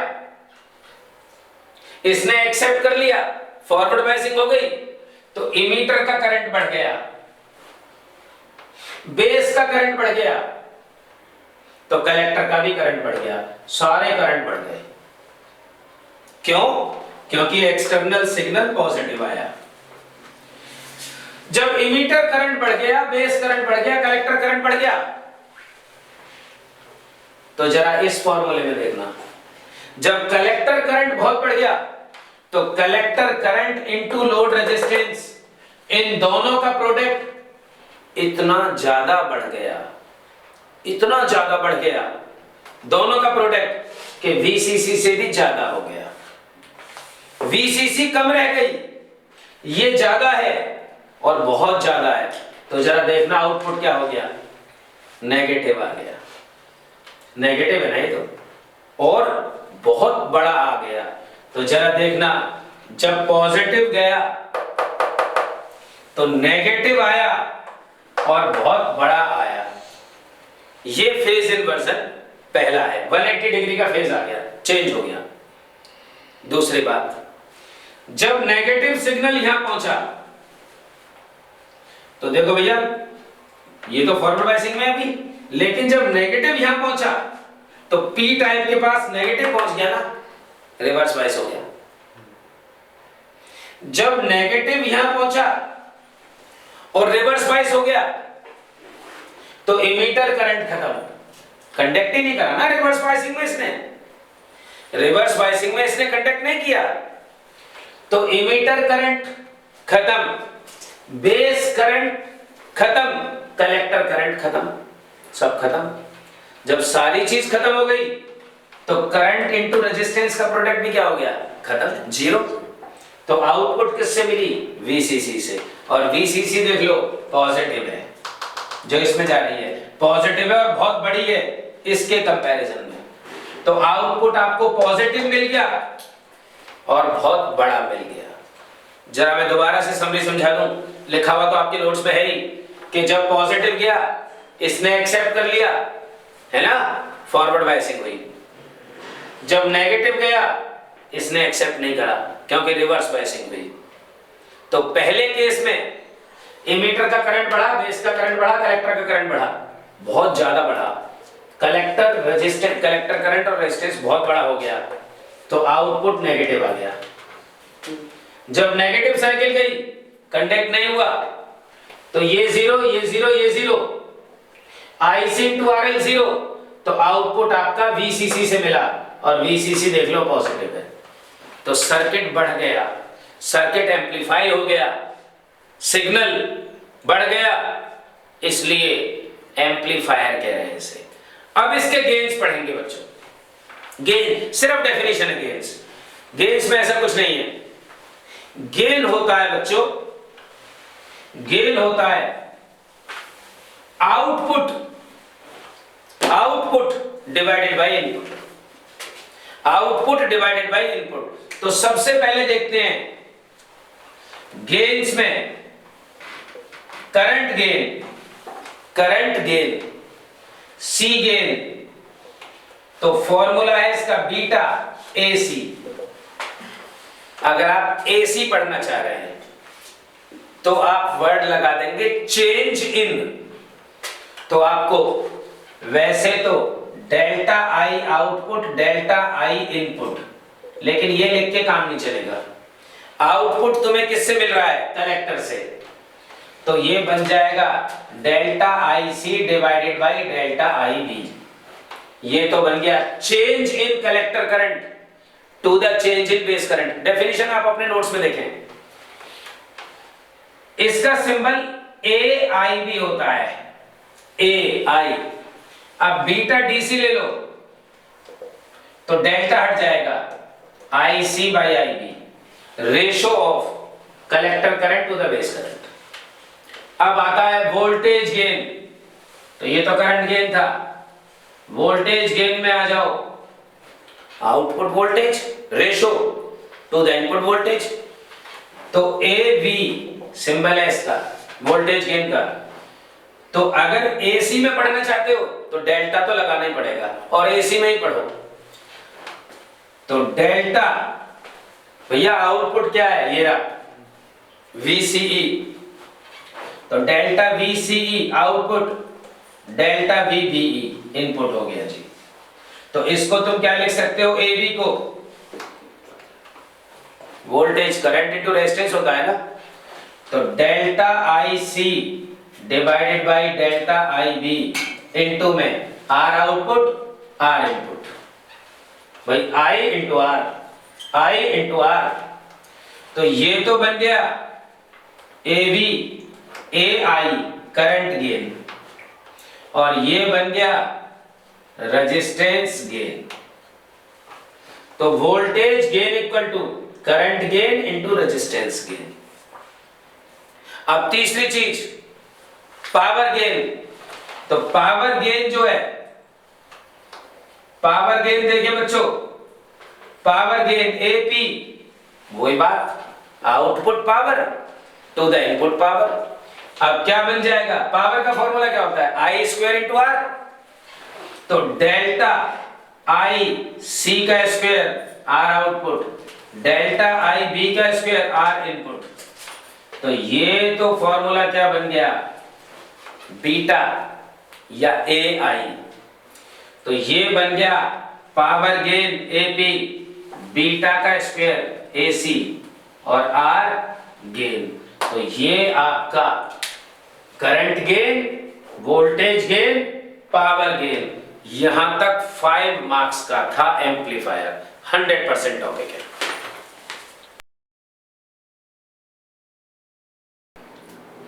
अब पढ़ेंगे कैरेक्टरिस्टिक्स कर्व्स ऑफ एनबीएन ट्रांजिस्टर। ये तो छोटी सी चीज है, इसमें तो आपको सिर्फ सर्किट बनाना है और ग्राफ बना देने हैं। ये भी प्रैक्टिकल है आपका, जैसे डायोड में था। तो NPN common emitter characteristics curve, characteristics curve होता है V एंड I ग्राफ। अब देखिए बच्चों, क्योंकि NPN है, ये देखिए एरो बाहर, NPN कॉमन इमीटर है, इसलिए ये ऐसे हो गया। जानते ही हो तुम बेस इमीटर फॉरवर्ड बाइस। तो देखिए साहब, यहां एक रेयोस्टेट लगा लो, प्रैक्टिकल है ना वोल्टेज और करंट में, जैसे ओम्स लॉ में रेयोस्टेट लगाते हो। यहां एक रेयोस्टेट लगा लिया RH1 फॉरवर्ड वाइज, तो लो P टाइप है पॉजिटिव से, N टाइप नेगेटिव से, तो बेस एमीटर फॉरवर्ड वाइज। अब बच्चों जब VI ग्राफ बनाओगे तो वोल्टमीटर और एमीटर भी तो चाहिए ना, और वोल्टमीटर तुम्हें पता है कि पैरेलल में लगता है, एमीटर सीरीज में लगता है। तो ये ले लो वोल्टमीटर, नाम तो आपको पता ही है BE, और यहां लगा दो एमीटर, एमीटर सीरीज में, और यहां लगेगा माइक्रो एमीटर, माइक्रो एमीटर लगेगा यहां। अब यहां आ जाओ जी, रिवर्स वाइज होगा कलेक्टर में, तो ये base emitter forward wise, battery का नाम बताइए VBB। यहां आ जाइए साहब, कलेक्टर रिवर्स वाइज, तो जब कलेक्टर रिवर्स वाइजिंग में, तो यहां भी रेयोस्टेट RH2 reverse wise negative positive से, और ये ग्राउंडेड कॉमन टर्मिनल को। लो जी, वोल्टमीटर पैरेलल में CE, वोल्टमीटर पैरेलल में, और अब एमीटर, तो यहां पे एमीटर लगेगा मिली एमीटर। अब देखो ये क्वेश्चन बन गया इसमें कि यहां माइक्रो एमीटर क्यों है और ये मिली क्यों है। देखिए मैंने आपको बताया था बेस की डोपिंग सबसे कम है ना, तो बेस का करंट सबसे कम होता है, कलेक्टर का करंट उससे ज्यादा होता है, तो कलेक्टर के साथ तो लगा मिली एमीटर और बेस के साथ लगा माइक्रो, क्योंकि मिली ज्यादा बड़ा होता है। इतना सर्किट बनाने के बाद, बैटरी का नाम आप जानते ही हैं, इतना सर्किट बनाने के बाद बच्चों दो ही बातें ध्यान रखनी होती हैं, एक तो एरो ना गलत हो जाए और एक बैटरी के कनेक्शन ना गलत हो जाए, ये दो बातें मेजर चीज है। अब इसके दो कैरेक्टरिस्टिक्स कर लें। पहला इनपुट कैरेक्टरिस्टिक्स, इनपुट कैरेक्टरिस्टिक्स, क्योंकि ये प्रैक्टिकल है इसलिए ये प्रैक्टिकल के ग्राफ बना दिए हैं। डेफिनेशन ध्यान रखना, इनपुट इधर का है जी सब कुछ, तो जरा देखना इनपुट क्या बनेगा।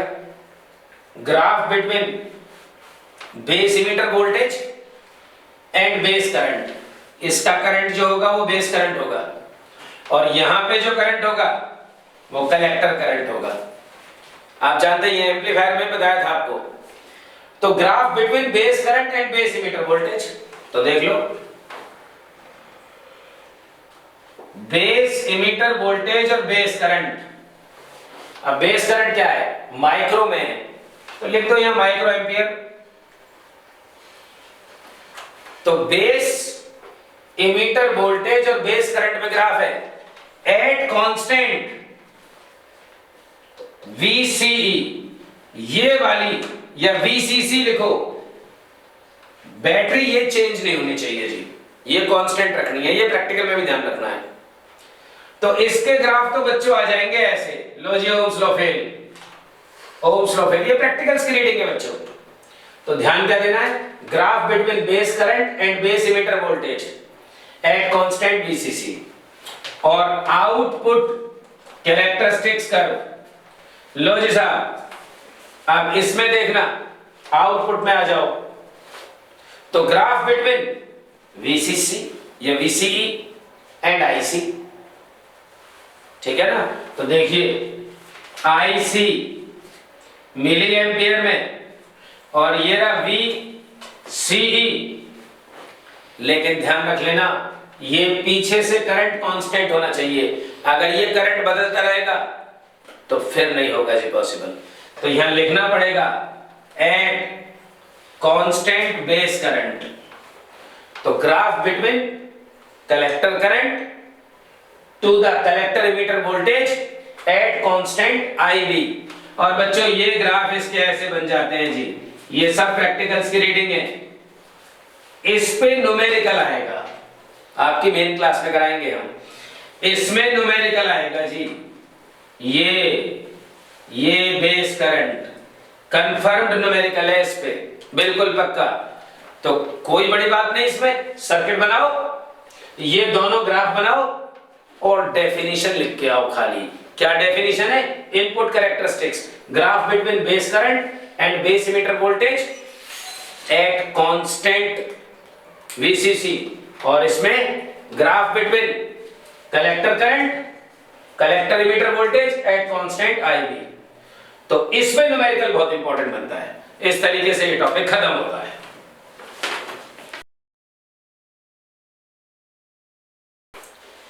अब पढ़ेंगे लॉजिक गेट। तो लॉजिक गेट्स ये इनपुट और आउटपुट सिग्नल्स में रिलेशनशिप बताता है। लॉजिक गेट्स देखो बच्चों, ये यूज होते हैं हमारे ट्रैफिक लाइट्स में, कंप्यूटर्स में तो होते ही हैं, लेकिन जो पूरा ट्रैफिक लाइट सिस्टम चलता है वर्ल्ड वाइड, उसमें लॉजिक गेट्स यूज होते हैं। तो logic gates give the relation between input and output voltage या सिग्नल। तो लॉजिक गेट पढ़ेंगे हम, और उसमें सबसे पहला पढ़ेंगे और गेट। कैपिटल में बच्चे सारा और गेट। तो और गेट में हम पढ़ेंगे सबसे पहले डेफिनेशन, और डेफिनेशन में हो गया 2 इनपुट 1 आउटपुट, ये तो डेफिनेशन है। 2 इनपुट 1 आउटपुट, नोट्स में आपके प्रॉपर लिख रहा है।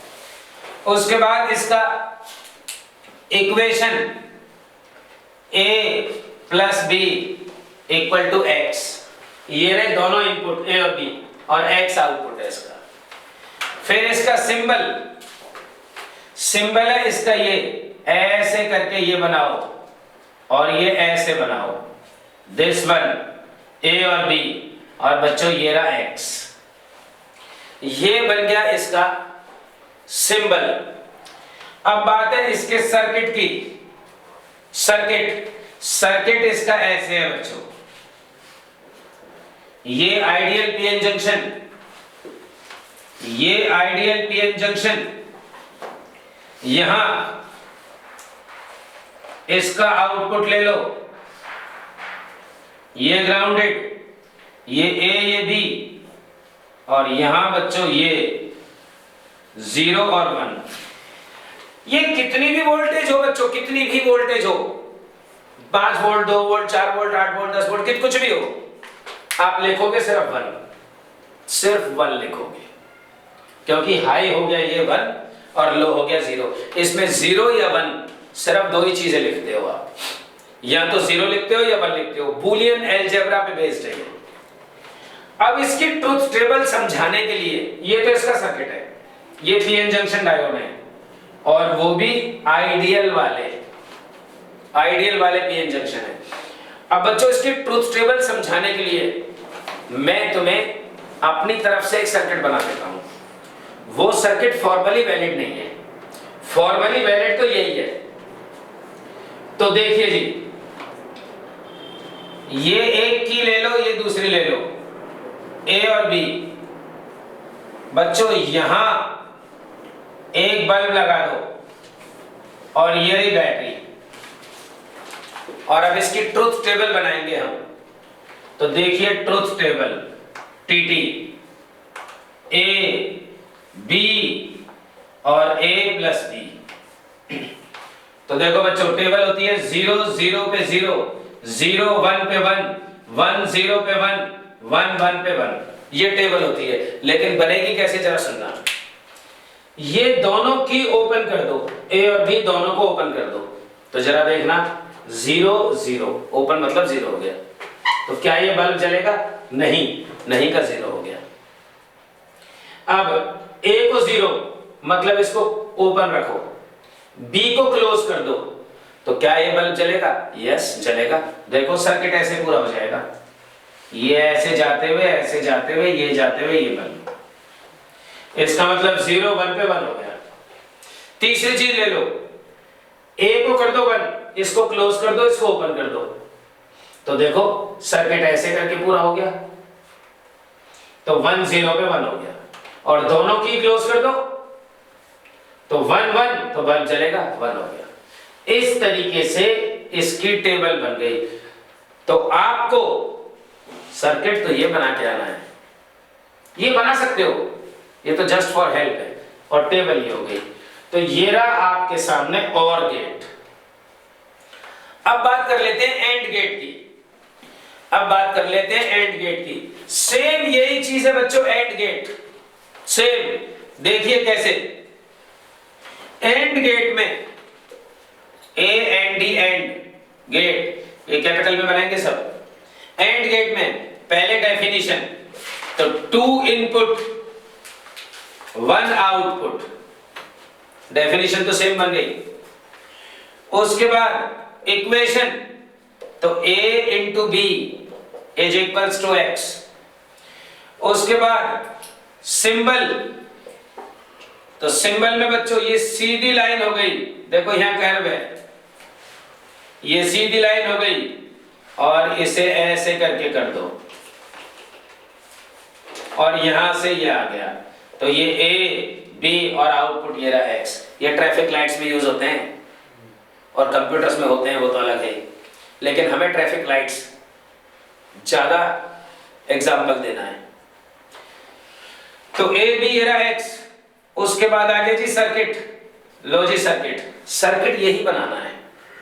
लो ये आइडियल पीएन जंक्शन, ये आइडियल पीएन जंक्शन, ये और ये रहा ए, ये रहा बी। देखो ये इससे उल्टे लग गए, ये ऐसे लगा हुआ है, ये ऐसे लगा हुआ है। पीएन डिफरेंस चेक कर लो। ये रही जी बैटरी, तो ये तो 1 बन गई हाई वोल्टेज, और ये रहा ग्राउंडेड 0। अब इसको यहां से मिलाओ, ये रहा बल्ब या रेजिस्टेंस, ये लो जी रेजिस्टेंस या बल्ब कुछ भी ले लो। बच्चों यहां भी बैटरी लगेगी 0 और 1, यहां भी बैटरी लगेगी। तो ये तो रहा इसका सर्किट, ये तो रहा इसका सर्किट। अब इसकी ट्रुथ टेबल बनानी है, तो ट्रुथ टेबल बनाने में आप मत लो इसकी टेंशन मत लो। आपको मैं दूसरी चीज समझा देता हूं, दूसरा सर्किट समझा देता हूं, उससे आप ट्रुथ टेबल बनाओ। देखिए कैसे, क्या करना है आपने, ये और ये ए और ये बी, ये फॉर्मली वैलिड नहीं है, फॉर्मली वैलिड तो यही है।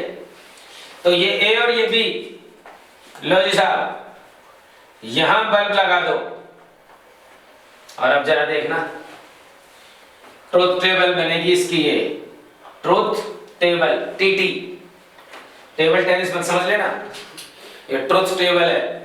तो A B, A into B, तो 0 0 0 0 1 0 1 0 0 1 1 1।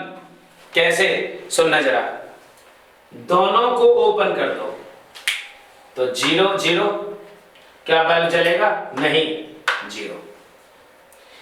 एक ओपन कर दो, एक क्लोज कर दो, यानी कि 0 1, क्या बल्ब जलेगा, नहीं, इसलिए 0। उल्टा कर दो, 1 0, लो जी इसको क्लोज इसको ओपन, तो भी बल्ब नहीं चलेगा, तो 1 0 पे 0। जब दोनों क्लोज करोगे कि 1 1, तब बल्ब जलेगा, 1 आ गया। तो ये हो गया तुम्हारा एंड गेट। तो और गेट पूरा हुआ, एंड गेट पूरा हुआ। अब सुनो बच्चों, अब सुनिए नॉट गेट। नॉट गेट ये तुम्हारे इन्वर्टर में यूज होता है। Not gate, NOT not, inverter में यूज होता है, इसलिए इसको इन्वर्जन गेट भी कहते हैं, उल्टा कर देता है ये। तो देखिए साहब इसका डेफिनेशन, 1 इनपुट 1 आउटपुट, ये तो डेफिनेशन है, 1 इनपुट 1 आउटपुट। इक्वेशन, a के ऊपर बार x बन गया, a bar equal to x। उसके बाद इसका सिंबल, सिंबल में बच्चों ऐसे करके ये बनाओ, लाइक दिस, और एक सर्कल इसके आगे बना दो। This one is the not gate. ये नॉट गेट का, ये आपके नॉट गेट का सिंबल है। तो ए बार मतलब x। अब इसका सर्किट, इसके सर्किट में ट्रांजिस्टर यूज होता है बच्चों। तो ये ट्रांजिस्टर NPN, लो जी ये तो A है, यहां बैटरी 01, ये बल्ब या रेजिस्टेंस कुछ भी ले लो, यहां बैटरी, ये 0 ये 1 और ये ग्राउंडेड 0। ये तो बना इसका सर्किट। ये बच्चों कनेक्ट इसलिए नहीं करके दिखाते हम क्योंकि ये चेंज होती है ना ट्रुथ टेबल में, कभी 0 कभी 1, कभी 0 कभी 1, कभी 1 0 कभी 1 1, इसलिए इसको कनेक्ट नहीं दिखाते इसमें। अब देखिए ट्रुथ टेबल इसकी, ट्रुथ टेबल तो ए बार मतलब x, तो 0 पे 1, उल्टा करेगा ना तो, और 1 पे 0। देख लो इन्वर्टर में यही तो होता है, जब इन्वर्टर में लाइट गई तो इन्वर्टर ऑन, लाइट आ गई इन्वर्टर ऑफ। कहां लाइट दे रहा है फिर वो तुम्हें। तो ये इन्वर्जन गेट और ये बन गया आपका नॉट गेट। अब 2 गेट और रह गए। तो ये तो बच्चों तीनों थे बेसिक गेट, ये तो तीनों थे बेसिक गेट। अब करेंगे इनकी कॉम्बिनेशन। तो कॉम्बिनेशन में जो है, सबसे पहले मैं आपको कॉम्बिनेशन में पढ़ा दूं नॉर गेट। तो देखिए नॉर गेट क्या है। नॉर, बस जरा सा रह गया। नॉर होता है बच्चों और प्लस नॉट। सब कुछ नोट से पढ़ें, नोट से देखें, सिर्फ समझ लो, यहां पे सिर्फ आपको समझना है। तो नॉर गेट और प्लस नॉट, उसके बाद इक्वेशन a प्लस बी का बार। देखो और के आगे नॉट लग गया, बार जब लगाते हैं तो दैट इज नॉट, तो इक्वल टू x आ गया यहां। लो जी सिंबल और गेट बनाओ बच्चों, ये लो बना दिया a और b, और आगे ये सर्कल लगा दो। तो ये बन गया तुम्हारा a प्लस बी का बार। चाहो तो तुम ऐसे भी बना सकते हो, लेकिन मत बनाना कि ये ऐसे बनाओ a और b, फिर यहां ऐसे बनाओ, तो ये बन गया a और b, और यहां a प्लस b, तो यहां a प्लस बी का बार इक्वल टू x। लेकिन मर्जी तुम्हारी है, इसको चाहो तो अवॉइड कर सकते हो, इससे सीखो आप। और अब बच्चे इसकी ट्रुथ टेबल, इसका सर्किट नहीं है आपके सिलेबस में। ट्रुथ टेबल में क्या है, और की टेबल बनाओ और उसको उल्टा कर दो, क्योंकि नॉट गेट लगा हुआ है। लो सा ट्रुथ टेबल ए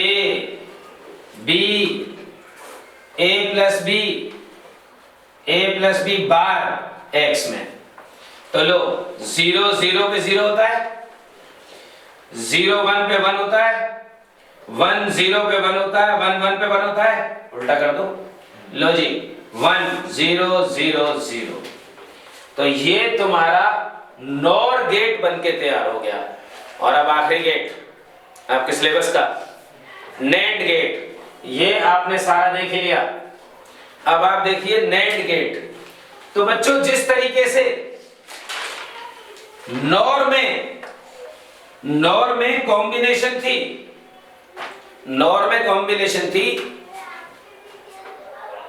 और की और नॉट की, इसी तरीके से नैंड में एंड और नॉट की कॉम्बिनेशन होती है।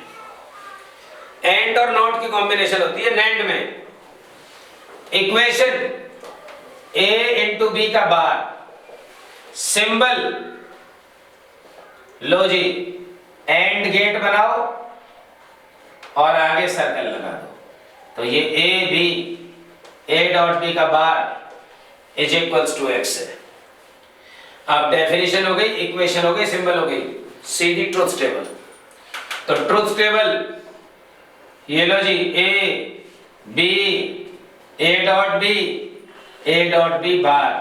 तो देखो बच्चों 0 0 0 0 1 0 1 0 0 1 1 1, ये तो एंड गेट है। उल्टा कर दो इसे 1 1 1 0। ये आपके गेट्स हो गए सारे। अब जैसा आप जानते हो बच्चों, इस पे तो क्वेश्चंस आते हैं पेपर में, इस पे क्वेश्चंस आते हैं जो मैंने आपकी क्लास में कराए हैं। क्या क्वेश्चन इंपॉर्टेंट है इस पे? सॉल्यूशन नहीं करा रहा, सॉल्यूशन आपकी क्लास में कराए हैं। इस पे दो वैरायटी तो बहुत इंपॉर्टेंट है। पहली क्वेश्चन है ये कि ये रहा एक गेट और ये रहा एक गेट ए बी, ये रहा ए, ये एक्स वाई। तो कहता है वाई बताओ, इन गेट्स के नाम बताओ और आउटपुट वाई बताओ। एक तो ये बहुत ज्यादा इंपॉर्टेंट है।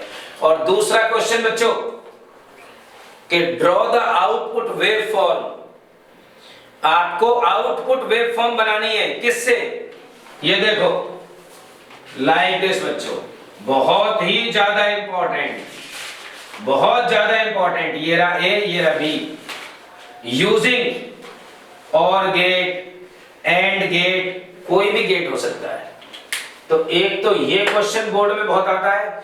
ये दोनों डिजिटल सिग्नल्स हैं, डिजिटल सिग्नल्स 0 या 1। तो एक तो ये क्वेश्चन बोर्ड में बहुत आता है इसमें, एक ये क्वेश्चन इसमें बहुत आता है। तो इस तरीके के क्वेश्चन मैं आपको क्लास में कराई रहा हूं। और एक और चीज है इसमें कि show that NAND gate and NOR gate are universal gate. मैंने आपको क्लास में कराया ही है। तो NAND gate and NOR gate are universal gate. Universal gate का मतलब है बच्चों कि नैंड गेट से आपको सारे गेट बदलने हैं। नैंड से आपको नॉट बनाना है, नैंड से आपको एंड बनाना है, और बनाना है, नॉर बनाना है, और ऐसे ही नॉर से भी सारे बनाने हैं, सब बन जाते हैं इससे। तो इसको कहते हैं कि NOR gate and NAND gate are universal gate, या convert NAND gate NOR gate in all other gates. तो इस तरीके से लॉजिक गेट टॉपिक भी आपका पूरा हुआ जाता।